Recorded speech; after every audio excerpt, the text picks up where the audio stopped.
Assalamualaikum warahmatullahi wabarakatuh. Kenalkan, nama saya Freddy Nasib Sinaga, NPM 18430088 dari kelas C, UTS Keamanan Informasi. Oke, di sini saya akan menjelaskan tentang UTS Keamanan Informasi, tentang UU ITE revisi. UU ITE revisi sini ada 6. Yang pertama, konten melanggar kesusilaan, ancaman tetap yaitu maksimal 6 tahun penjara. Yang kedua ada konten perjudian dengan ancaman 6 tahun penjara. Yang ketiga, konten yang membuat penghinaan atau pencemaran nama baik dengan kurungan penjara maksimal 6 tahun dan kini menjadi 4 tahun penjara. Yang keempat, konten pemerasan atau ancaman tetap maksimal yaitu 4 tahun penjara. 5. Konten yang merugikan konsumen. 6. Konten yang menyebabkan permusuhan atau isu sara. Yang pertama, contoh kasus konten melanggar kesusilaan. Contoh, Kementerian Komunikasi dan Informatika memastikan beberapa konten yang dibuat oleh Kimi Hime melanggar Undang-Undang Informasi dan Transaksi Elektronik atau UU ITE. Ada 3 konten video di channel YouTube Kimi Hime yang sudah disuspend oleh Kominfo sejak kemarin. PLT Kepala Biro Humas Kementerian Kominfo Firdinandus Setu mengatakan 3 konten tersebut melanggar kesusilaan yang mengacu pada UU ITE pasal 27 ayat 1. Yang selanjutnya, konten perjudian. WD umur 45, pria warga desa Piangbik, Kecamatan Amen, Kabupaten Lebong, diamankan petugas Polsek Lebong Utara, Polres Lebong, Polda Maluku, lantaran diduga melakukan tindakan pidana berjudi online.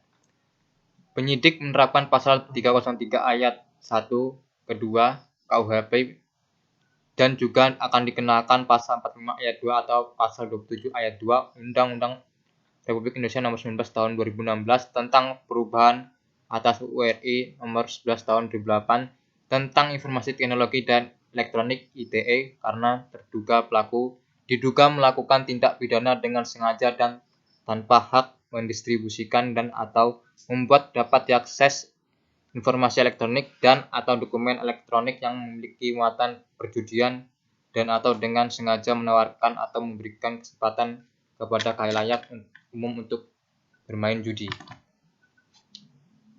Selanjutnya, konten pencemaran nama baik. Contoh, seorang musisi Indonesia yaitu Ahmad Dhani terseret pasal 27 ayat 3 junto pasal 45 ayat 3 UU ITE dengan dugaan pencemaran nama baik, di mana terdakwa membuat konten video yang berisi kata idiot yang dianggap melecehkan nama baik peserta demo di luar hotel tempat terdakwa menginap. Selanjutnya, kasus pemerasan dan pengancaman. Contoh, Gilang Apirlian Nugraha Pratama terduga pelaku pelecehan seksual bungkus kain jarik yang ditetapkan sebagai tersangka. Ini termasuk dalam pasal 27 ayat 4 UU ITE 19/16 tentang pemerasan dan pengancaman. Ini diarahkan kepada dugaan tindakan tersangka yang dengan sengaja dan tanpa hak mendistribusikan, mentransmisikan atau membuat dapat diaksesnya informasi elektronik atau dokumen elektronik yang memiliki muatan pemerasan dan pengancaman. Kata penyampaian ini disampaikan oleh Kapolres Surabaya Kombes Pol Joni Edison Isir. Selanjutnya, konten yang merugikan konsumen.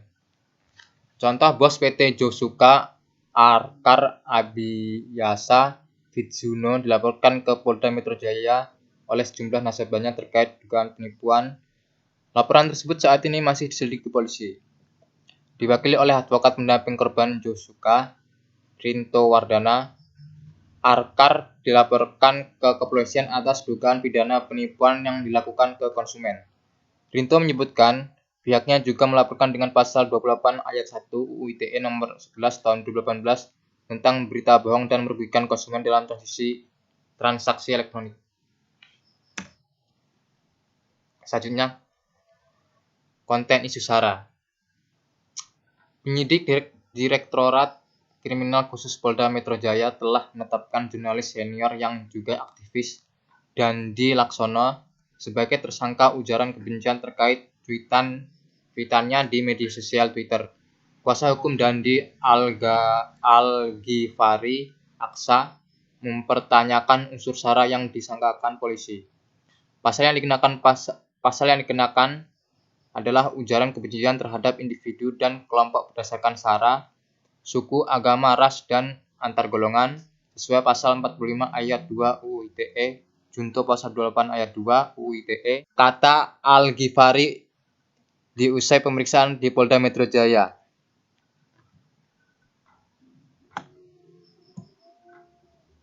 Oke, itu saja yang bisa saya sampaikan mengenai tugas UU ITE revisi. Kurang lebihnya saya mohon maaf. Assalamualaikum warahmatullahi wabarakatuh.